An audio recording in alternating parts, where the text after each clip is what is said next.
ಆದರೆ ಕೃಷ್ಣ ಭಂಡಾರಿಯವರು ಮಾಡಿದ ಒಂದು ಒಳ್ಳೆಯ ಕೆಲಸ ಅಂದರೆ ಆ ಕಾಲದ ಅಂದರೆ 1950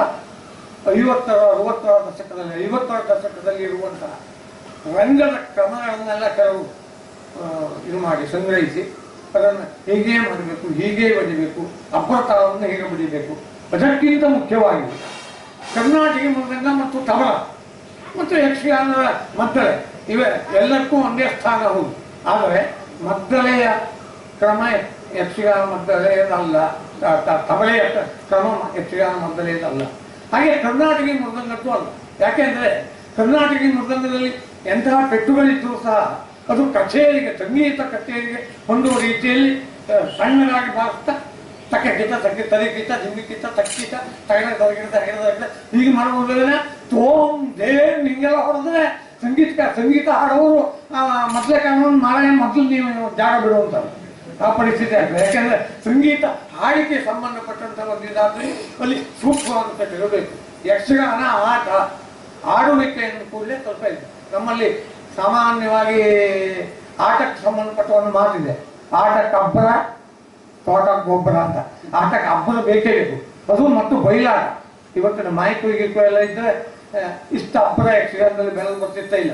ಬಯಲಾಟ ಆದ್ದರಿಂದ ಸಾಕಷ್ಟು ಅಬ್ಬರಗಳು, ಕೆಲವು ಈ ಕುಂಚಿಟ್ಟು, ಹಾರುವಿಕೆ, ಮಂಡಿ, ಅನೇಕ ಕಸರತ್ತಿನ ಜಾನಪದೀಯವಾದ ಕಸರತ್ತು ಎನ್ನಬಹುದಾದಂತಹ ಕ್ರಿಯೆಗಳು ರಂಗದಲ್ಲಿ ಒಂದು ಜಾನಪದೀಯವಾಗಿ ಬೆಳೆದು ವೇಷಕ್ಕೆ ಬೇಕಾದಂಥ ರೀತಿಯಲ್ಲಿ ಅದನ್ನು ಬಗ್ಗಿಸಿಕೊಂಡು ಯಕ್ಷಗಾನದ ಕುಣಿತಗಳಿಗೆ ಒಂದು ವಿಶೇಷವಾದ ಮನ್ನಣೆ ಸಿಕ್ಕಿದೆ.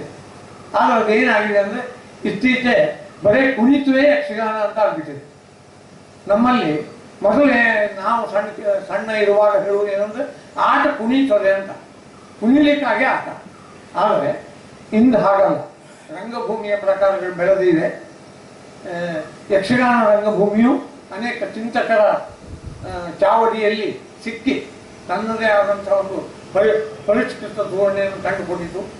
ಮೂರ್ಖಣಿಯವರು, ಕೆರೆಮನೆ ಶಿವರಾಮ ಹೆಗಡೆಯವರು ಮುಂತಾದಂಥವರೆಲ್ಲ ವೇಷ ಅಂದರೆ ಯಕ್ಷಗಾನದಲ್ಲಿ ಏನಾಗಿತ್ತು, ವೇಷದ ಕುಣಿತ. ನಾವು ಸಭಾಲಕ್ಷಣ ನೋಡಿದ್ರು ಸಹ ಅಲ್ಲಿ ನಮಗೆ ಕಂಡು ಬರುವಂಥ ಅಂಶವೇ ಇದು. ಕೃಷ್ಣನ ಒಡ್ಡವರ್ಗ, ರಾಮನ ಒಡ್ಡವರ್ಗ, ಹೆಣ್ಣು ಬಣ್ಣದ ಒಡ್ಡವರ್ಗ, ರಾಜವೇಷದ ಪ್ರವೇಶ, ಮೀನಾಕ್ಷಿಯ ಒಡ್ಡವರ್ಗ, ಲಾಲಿ ಕುಣಿತ, ಇದ್ರ ಬಗ್ಗೆ ಕುಣಿತದ ವಿಷಯ ಬಿಟ್ಟರೆ ನಾವು ಈಗ ಸಭಾಲಕ್ಷಣದಲ್ಲಿ ಯಕ್ಷಗಾನ ಕಲಿಕಾ ಕ್ರಮದಲ್ಲಿ ಬೇರೆ ಪಾತ್ರದ ವಿಷಯವಾಗಿ ಆಲೋಚನೆ ಮಾಡುವ ಹಾಗೇ ಇಲ್ಲ. ಆದರೆ 1950ರ ನಂತರ ಅದು ವಿಶೇಷವಾದ ಒಂದು ಬೆಳವಣಿಗೆ ಆಯಿತು. ಇಲ್ಲಿ ಶಿವರಾಮ ಕಾರಂತರು ಕೆಲವು ತಮ್ಮ ಮೂಕ ಯಕ್ಷಗಾನ ಅಂತ ಕರೆದ್ರು.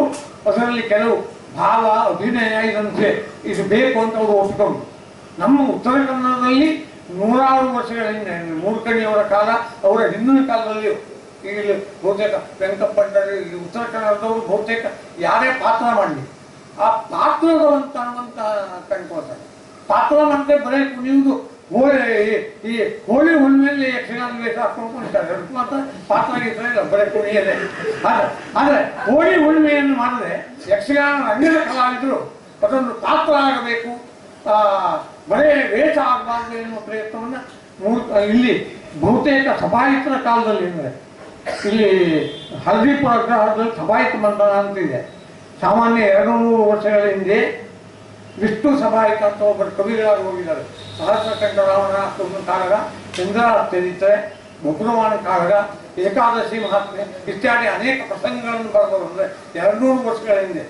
ಆ ಸಭಾಯಿತ ಕಾಲದಲ್ಲಿ ಕೆಳದಿ ಚೆನ್ನಮ್ಮಾಜಿಯ ಕಾಲದಲ್ಲಿ ಈ ಯಕ್ಷಗಾನದಲ್ಲಿ ಒಂದು ಬದಲಾವಣೆ ಬಂತು. ಅಂದರೆ ವೇಷ ಹಾಕಿ ಕುಣಿಯುವುದಲ್ಲ, ವೇಷವನ್ನು ಪಾತ್ರಪರವಾಗಿ ವಹಿಸಿಕೊಳ್ಬೇಕು ಅಂತ. ಹಾಗೆ ವೇಷವನ್ನು ಪಾತ್ರಪರವಾಗಿ ಮಾಡಬೇಕು ಎಂದ ಕೂಡಲೇ ಬರೇ ಅಬ್ಬರ ಇದು ಸಾಕಾಗುವುದಿಲ್ಲ. ಮೊದಲು ಏನಿತ್ತು ಅಂದರೆ ಈಗ ನಾವು ಬರೀ ಪದ್ಯವನ್ನು ಹೇಳೋದು, ಏನಂತ ಮಾತರು ಚಿನ್ನ ಕಟ್ಟಿದ್ದಿ ಕುಣಿತ, ಅದು ವೇಷ ಕುಣಿತ. ಆದರೆ ಅದನ್ನು ಒಬ್ಬ ಬಬ್ರುವಾಹನ ಕೇಳಿದ, ಬಬ್ರುವಾಹನ ಪದವಾಗಿ ಅದು ಬರಬೇಕು ಅಂತಾದರೆ ಅದಕ್ಕೆ ವ್ಯವಸ್ಥಿತವಾದ ಪದ್ಯ ಬೇಕು, ಬಬ್ರುವಾಹನಿಗೆ ಒಪ್ಪುವಂಥ ಅಭಿನಯ ಬೇಕು. ಆಗ ಮಾತ್ರ ಅದು ಬಬ್ರುವಾಹನನ ಪಾತ್ರ ಆಗ್ತದೆ. ಆದರೆ ಈಗ ಹಾಗಲ್ಲ, ವೇಷವೇ ಹೆಚ್ಚು ಪ್ರಧಾನವಾಗಿ ಕುಣಿಯುವುದೇ ಯಕ್ಷಗಾನದ ಒಂದು ಧರ್ಮ ಅಂತ ತಿಳ್ಕೊಂಡಿದ್ದಾರೆ. ಆದರೆ ಆ ಸಭಾಯಕರ ಕಾಲದಲ್ಲಿ, ಚೆನ್ನಮ್ಮಾಜಿಯ ಕಾಲದಲ್ಲಿ ಇಲ್ಲಿ ಒಂದು ವಿಶೇಷ ಬದಲಾವಣೆ ನಡೀತು. ಅದೇನಾಯಿತು ಅಂದರೆ ವೇಷವನ್ನು ಪಾತ್ರವಾಗಿ ತಿರುಗಿಸಬೇಕು.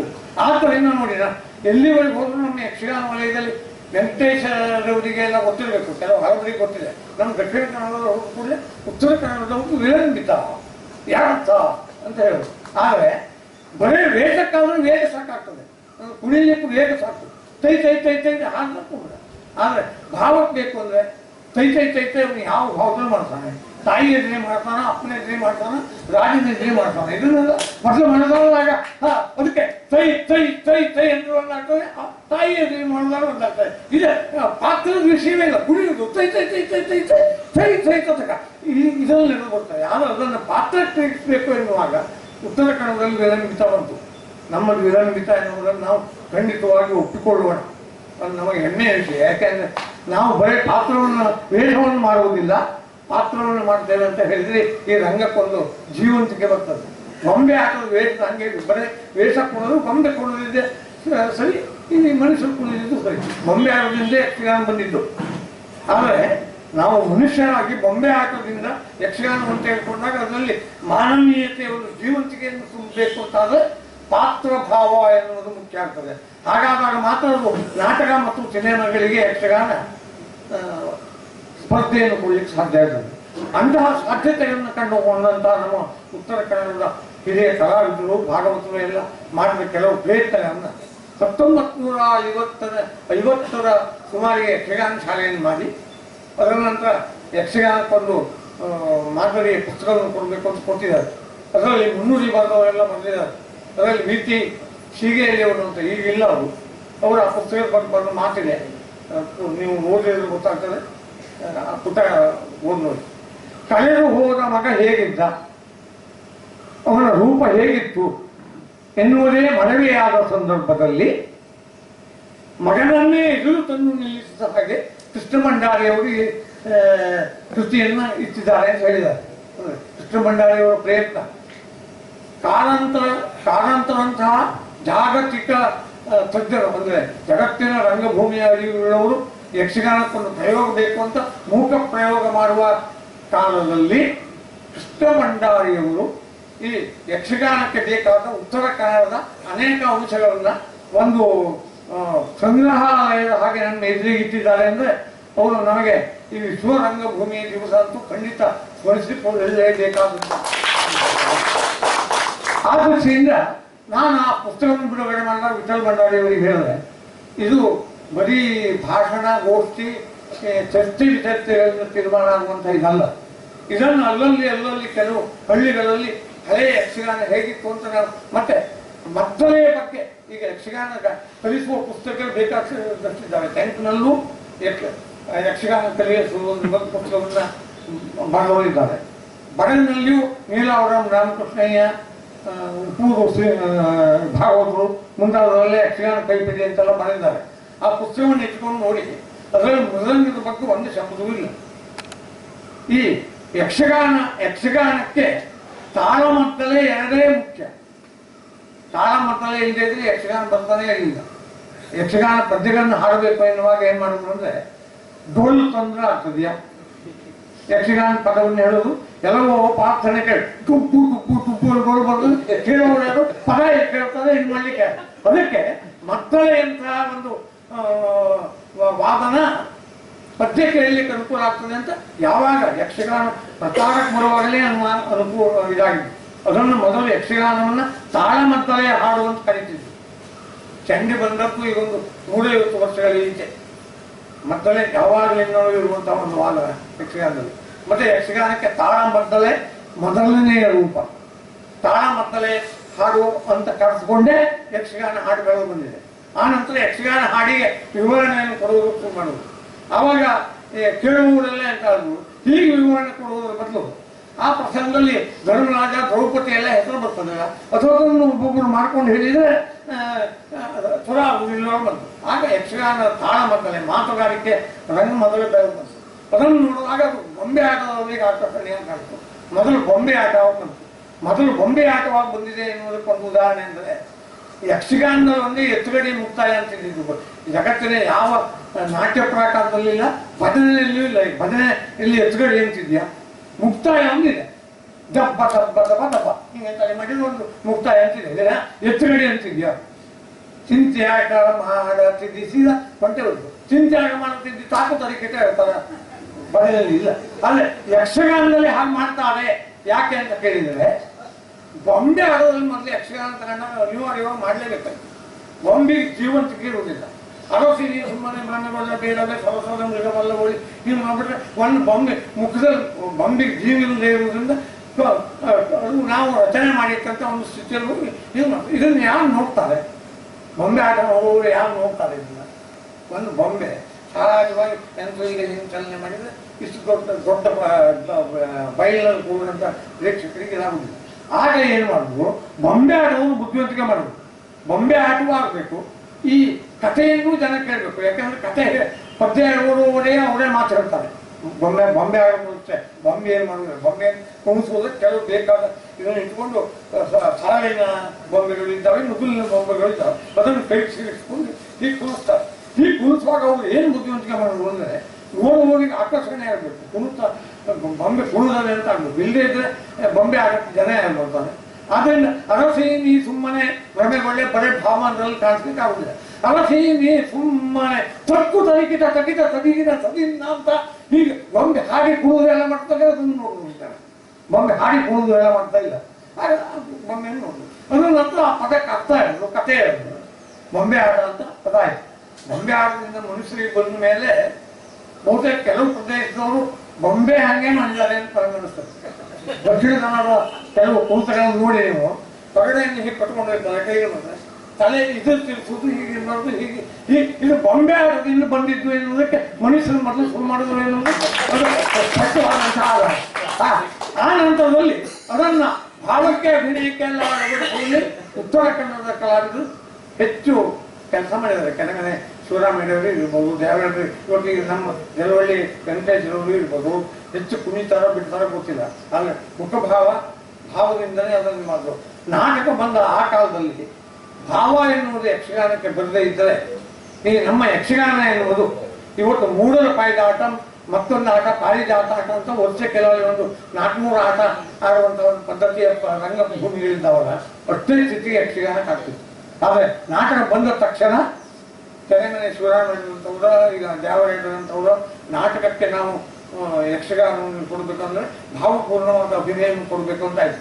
ಆಗ ಏನಾಯ್ತು ಅಂದ್ರೆ ಕೆರೆಮನೆ ಶಿವರಾಮೇಶ್ವರಂತವ್ರು ಒಂದು ಕೌರವನನ್ನು ಮಾಡಿ ಪ್ರವೇಶ ಮಾಡುವಾಗ ನಾಟಕದ ಕುರುಕ್ಷೇತ್ರ ನಾಟಕ ನೋಡ್ತಾ ಇದ್ದವ್ರು ಎದ್ದು ಓಡಿ ಇಲ್ಲಿ ಯಕ್ಷಗಾನ ನಾಟಕ ಬರ್ತಿದ್ರು. ಅಂದ್ರೆ ಶಿವರಾಮೇಶ್ವರ ಕೌರವನ ಪ್ರವೇಶ ಆಗಂತಂದ್ರೆ ಅಲ್ಲಿ ಸೀನ್ಸ್ ಇದೆ. ವೈಶಂಪಾಯನ ಕೂಡ ಹೋದರೆ ಇದಿದೆ, ಎಲ್ಲ ಸೀನ್ಸ್ಗಳಿದ್ದಾವೆ. ಅದಕ್ಕೆ ಬೇಕಾದ ಈಗ ನಿಲ್ಲಿಸೋದು ಏಳುದು ಎಲ್ಲ ಮಾಡ್ಲಿಕ್ಕೆ ಬರ್ತದೆ, ಕೌರವ ಎದ್ದು ಬಂದಾಗ ಕಾಣ್ತದೆ. ಆದರೆ ಅದಕ್ಕಿಂತ ಹೆಚ್ಚು ನಾಟ್ಯ ಭೂಮಿಕೆಯಲ್ಲಿ ಯಕ್ಷಗಾನದ ಕಿರೀಟದ ವೇಷವಾಗಿ ಶಿವರಾಮೇಶ್ವರಂತವರು ಕುರುರಾಯನೆಲ್ಲ ಕಂಡು ಅಂತ ಹೀಗೆ ಮಾಡಿದಾಗ ಇಡೀ ಸಭೆಯನ್ನು ಒಂದು ಇದು ಮಾಡುವಂಥ ಆ ಸ್ಥಿತಿ ಬಂದದ್ರಿಂದ ಯಕ್ಷಗಾನಕ್ಕೆ ನಾಟಕದ ಹಾಗೆ ಸಿನಿಮಾದ ಹಾಗೆ ವರ್ಚಸ್ ಬೆಳೀತು. ಇವತ್ತು ಯಕ್ಷಗಾನವನ್ನು ಈಗ ಮಧ್ಯಾಹ್ನ 3 ಗಂಟೆಯಿಂದ 5 ಗಂಟೆವರೆಗೆ ಒಂದು ಪಾರ್ಟು, 7 ಗಂಟೆಯಿಂದ 9 ಗಂಟೆವರೆಗೆ ಒಂದು ಪಾರ್ಟು, ಹಾಗೆ ಬೆಳ ತನಕ 5 ಸತಿ ಬೇಕಾದರೂ ಇದು ಮಾಡುವಂಥ ಒಂದು ಉತ್ಪನ್ನ ಮಾಡುವಂಥ ಒಂದು ರಂಗಭೂಮಿಯಾಗಿ ಬೆಳೆದು ಬಂದಿದೆ. ಅದಕ್ಕೆ ಚಿಂತನೆ ಮಾಡಿ ಅದನ್ನು ಪಾತ್ರವಾಗಿಸಬೇಕು, ವೇಷವನ್ನು ಪಾತ್ರವಾಗಿಸಬೇಕು ಎನ್ನುವಂಥ ಶಿವರಾಮೇಶ್ವರಂಥ ಮೂರ್ಖಡೆಯವರಂತಹ ಒಂದು ಚಿಂತನಶೀಲ ಮನಸ್ಸು ಕಾಲಾಂತರಂತಹ ಒಂದು ಕುರಿತು ಹೌದು. ಅವ್ರು ಯಾಕೆಂದ್ರೆ ಯಕ್ಷಗಾನ ಅಂದ್ರೆ ಬರೀ ಅದು ಕುಣಿಯುವುದಲ್ಲ, ಅದಕ್ಕೊಂದು ನಾಟ್ಯ ಪ್ರಕಾರ ಆಗುವ ಯೋಗ್ಯತೆ ಇದೆ ಅಂತ ಪಿಟೀಲು ಎಲ್ಲ ಇದು ಮಾಡಿದ್ರು. ಕಾಲಾಂತರ ಪಿಟೀಲನ್ನ ಬಳಸಿ ಅದನ್ನ ಜಾಗತಿಕವಾಗಿ ಆಕರ್ಷಣೆ ಮಾಡಬೇಕು ಅಂತ ಪ್ರಯತ್ನ ಮಾಡಿದಾಗೆ ಸೊಲ್ಲುಮಲ್ಲಿ ಭಂಡಾರಿಯವರ ಯಕ್ಷಗಾನ ಶಾಲೆಯ ಕಾಲದಲ್ಲಿ 1950ರಲ್ಲಿ 10 ವರ್ಷದ ಹುಡುಗನಾಗಿದ್ದರು. ನಾನು ಶಾಲೆ ನೋಡ್ಲಿಕ್ಕೆ ಅಂದ್ಕೊಂಡಾಗ ಅವರಲ್ಲಿ ಕೃಷ್ಣ ಭಂಡಾರಿಯವರು ಕೊಳಲನ್ನು ಬಾರಿಸ್ತಿದ್ರು. ಅಂದ್ರೆ ಅವರು ಇವೆ ಕಾರಂತರಾಗೇ ವಿಚಾರ ಮಾಡಿದ್ದಾರೆ. ಆದರೆ ಕಾರಂತರ ಸಾಹಿತಿಗಳು ವಿಚಾರವಂತೂ ಅವರು ವಿಚಾರಗಳ ಜನರಿಗೆ ಮುಟ್ಟುವುದು. ಕೃಷ್ಣ ಭಂಡಾರಿಯವರು ಬರೀ ಯಕ್ಷಗಾನ ಪ್ರಿಯರು, ಯಕ್ಷಗಾನದ ಬಗ್ಗೆ ಅಗತ್ಯ ಮಾಡೋದು, ಕೈಯಲ್ಲಿ ಇದ್ದಿದ್ರು, ಅನಕ್ಷರಸ್ಥರು, ಯಾವುದೇ ಒಂದು ಸಾಹಿತ್ಯ ವಲಯದಲ್ಲಿ ಹೆಸರಿರಲಿಲ್ಲ, ರಾಜಕೀಯ ವಲಯದಲ್ಲಿ ವರ್ಚಸ್ಸಿರಲಿಲ್ಲ. ಆದ್ದರಿಂದ ಅವರ ಇದು ಅವರ ಚಿಂತನೆಗಳೆಲ್ಲ ಮೂಲೆ ಗುಂಪಾಗಿ ಇದ್ದವು. ಅದು ಈ ಪುಸ್ತಕ ರೂಪದಲ್ಲಿ ಇದ್ದಿತ್ತು. ಅದನ್ನು ಪುನರುತ್ಥಾನ ಅಂತ ಹೇಳ್ತಾರೆ. 1950ರಲ್ಲಿ ಇದ್ದಂಥನ್ನು ಈ 2014ನೇ ವರ್ಷದ ಹೊತ್ತಿಗೆ ಮತ್ತೆ ವಿಠಲ್ ಭಂಡಾರಿಯವರು ಅದನ್ನು ಮತ್ತೆ ಪ್ರಕಾಶಕ್ಕೆ ತಂದಿದ್ದಾರೆ. ಅದು ಬರೀ ಪುಸ್ತಕ ರೂಪದಲ್ಲಿ ಇರಬಾರ್ದು, ಇಂತಹ ಒಂದು ಚಿಂತನ ವೇದಿಕೆ ಆಗಬೇಕು, ಇದಾಗಬೇಕು. ಯಕ್ಷಗಾನ ಅಂದರೆ ಬರೀ ಕುಣಿಯುವುದು ಅಂತ ಆದರೆ ಅದು ಕಲೆಯಾಗಿ ಉಳಿಯುವುದಿಲ್ಲ. ಅದು ಯಕ್ಷಗಾನ ಏನಿರಬೇಕು ಅಂದರೆ ಯಕ್ಷಗಾನ ಪದ್ಯ, ಹಿಮ್ಮೇಳ, ಅಭಿನಯ, ಆ ವೇಷ ಎನ್ನುವುದು ಪದ್ಯಗಳನ್ನೆಲ್ಲ ಅಳವಡಿಸಿಕೊಂಡು ಅಭಿನಯಿಸಿ ಔಚಿತ್ಯಪೂರ್ಣವಾಗಿ ಒಂದು ನಾಟ್ಯ ಪ್ರಾಕಾರದಂತೆ ಯಕ್ಷಗಾನವನ್ನು ಇದು ಮಾಡಬೇಕು. ಚಿಂತನೆ ಯಕ್ಷಗಾನ ಶಾಸ್ತ್ರೀಯ ಕಲೆ ಆಗಬೇಕು ಅಂತ ಅಲ್ಲ. ಯಕ್ಷಗಾನ ಶಾಸ್ತ್ರೀಯ ಕಲೆ ಆಗಬೇಕಾದ ಅಗತ್ಯವೂ ಇಲ್ಲ. ಒಂದು ಕಲೆ ಶಾಸ್ತ್ರೀಯವೋ ಅಶಾಸ್ತ್ರೀಯವೋ ಎನ್ನುವುದು ಮುಖ್ಯ ಅಲ್ಲ. ಆ ಕಲೆಗೆ ಒಂದು ನಿಯಮ ಇರಬೇಕು, ನಿಯಮಿತವಾದ್ದು ಅಂತ ಮಾತ್ರ ಚಿಂತಾಗ್ತದೆ. ನಿಯಮ ಇಟ್ಟುಕೊಳ್ಳದೆ ಇದ್ರೆ ಯಾವುದನ್ನು ಮಾಡ್ಲಿಕ್ಕೆ ಆಗುದಿಲ್ಲ. ಇದು ಸತ್ಯನಾರಾಯಣ ವ್ರತ, ಇದು ಶನೀಶ್ವರ ವ್ರತ ಅಂತ ಬದಲಾಗಬೇಕಾದ್ರೆ ಸತ್ಯನಾರಾಯಣ ಫೋಟೋವನ್ನ ಇಟ್ಕೊಂಡು ಶನೀಶ್ವರ ವ್ರತವನ್ನು ಮಾಡಿ ಸಮಾಧಾನ ಹೇಳ್ಬಿಟ್ರೆ ಆಗುದಿಲ್ಲ. ಹಾಗೆಯೇ ಯಕ್ಷಗಾನ ಹಾಗೆ ಇರಬೇಕು, ನಾಟ್ಯ ಹಾಗೆ ಇರಬೇಕು ಅಂತ ಆದರೆ ಈ ಸತ್ಯನಾರಾಯಣ ಫೋಟೋ, ಶನೀಶ್ವರನ ಫೋಟೋ, ಗಣಪತಿ ಫೋಟೋ ಎಲ್ಲ ಇಟ್ಕೊಂಡು ನಾವು ಆರಾಧನೆ ಮಾಡ್ತೇವೆ. ಯಕ್ಷಗಾನವನ್ನು ಯಕ್ಷಗಾನವಾಗಿ ಇಟ್ಕೊಳ್ಬೇಕಾಗ್ತದೆ. ಆ ದೃಷ್ಟಿಯಲ್ಲಿ ನಾವು ವಿಚಾರ ಮಾಡಬೇಕು. ನಮಗೆ ಯಕ್ಷಗಾನ ಕುಣಿತ ನೋಡ್ಲಿಕ್ಕೆ ಬರ್ತದೆ, ಹಾಡು ಕೇಳಲಿಕ್ಕೆ ಬರ್ತದೆ, ನೋಡ್ಲಿಕ್ಕೆ ಬರ್ತದೆ, ಸಂತೋಷ ಪಡ್ಲಿಕ್ಕೆ ಬರ್ತದೆ, ಚಪ್ಪಾಳೆ ಹೊಡೆಯಲಿಕ್ಕೆ ಬರ್ತದೆ. ಇಷ್ಟಕ್ಕೆ ನಮ್ಮ ಹೊಣೆಗಾರಿಕೆ ಮುಗಿಯುವುದಿಲ್ಲ. ನಾವು ಸ್ವಲ್ಪ ಚಿಂತಕರಾಗಬೇಕು. ನನಗೆ ತಿಳಿದ ಹಾಗೆ ಹಳೆ ಕಾಲದ ಪ್ರೇಕ್ಷಕರು ಸ್ವಲ್ಪ ಗಟ್ಟಿಯಾಗೇ ಇರ್ತಿದ್ರು. ನಾನು ಒಂದ್ಸಲ ಅಗ್ರಿ ನನ್ನ 13ನೇ ವರ್ಷದಲ್ಲಿ ಒಂದು ಕರುಣ ಪರ್ವ ಆಟ ಆಡ್ಲಿಕ್ಕೆ ಹೋಗಿದ್ದೆ. ಅಲ್ಲಿ ವೃಷಸೇನ ಪ್ರವೇಶದಿಂದ ಆಟ ಆಗಿತ್ತು. ನಾನು ವೃಷಸೇನ ಪ್ರವೇಶ ಮಾಡ್ತಿದ್ದೆ. ವೃಷಸೇನ ಪ್ರವೇಶ ಮಾಡುವಂತ ವ್ಯಕ್ತಿ ಏನು ಮಾಡಿದ ಅಂದ್ರೆ ಫಲಕನ ಕೈ ಬಿಲ್ಲಿ ಹಿಡ್ಕೊಂಡಿದ್ದ. ತೈ ತೈ ತೈ ತೈ ಅಂತ ಕುಣಿದವ ಅವನು ಕುಣಿಸಿ ನಿಲ್ಸಿದ್ದೇನೆ. ಅದರಿಂದ ಒಬ್ಬ ವಯಸ್ಸಾದಂತ ಇವರು 60 ವಯಸ್ಸಿನ ಅಂತದವರು ಇರ್ಬೋದು. ಆಗೆಲ್ಲ ಒಂದು ಸಣ್ಣ 50 ಪಂಜೆ ಹುಡ್ತಿದ್ರು. ಸಭೆಯಿಂದ ಎದ್ದು ಬಂದು ರಂಗಸ್ಥಳಕ್ಕೆ ಬಂದು ಆ ವೃಷಸೇನ ಪಾತ್ರವಾಗಿ ಬಲಕೈ ಕೈಯಲ್ಲಿ ಬಿಲ್ಲು ಹಿಡಿದಿದ್ದನ್ನು ತಪ್ಪಿಸಿ ತಮ್ಮ ಬಿಲ್ಲು ಹಿಡಿದ ಬಲಕನ ಕೈಲಲ್ಲ ಎಡಕನ ಕೈಲಿ ಹಿಡಿಸಿಟ್ಟಿದ್ರು.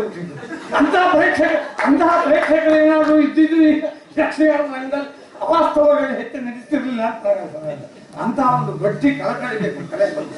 ಆ ದೃಷ್ಟಿಯಿಂದ ಇಂತಹ ಪ್ರಯೋಗಗಳನ್ನು ನಾವು ಮಾಡಿದರೆ ಪ್ರಜ್ಞಾವಂತ ಪ್ರೇಕ್ಷಕರ ನಿರ್ಮಾಣ ಆಗ್ಲಿಕ್ಕೆ ಒಂದು ಸಾಧ್ಯ ಆಗ್ತದೆ ಎನ್ನುವ ಕಲ್ಪನೆ ಇಟ್ಟುಕೊಂಡು ಇಂತಹ ಕಾರ್ಯಕ್ರಮವನ್ನು ಮಾಡಿ ಅಂತ ವಿಠಲ್ ಭಂಡಾರಿಯವರು ಹೇಳಿದ್ರು. ಇದು ಏನಾಯ್ತು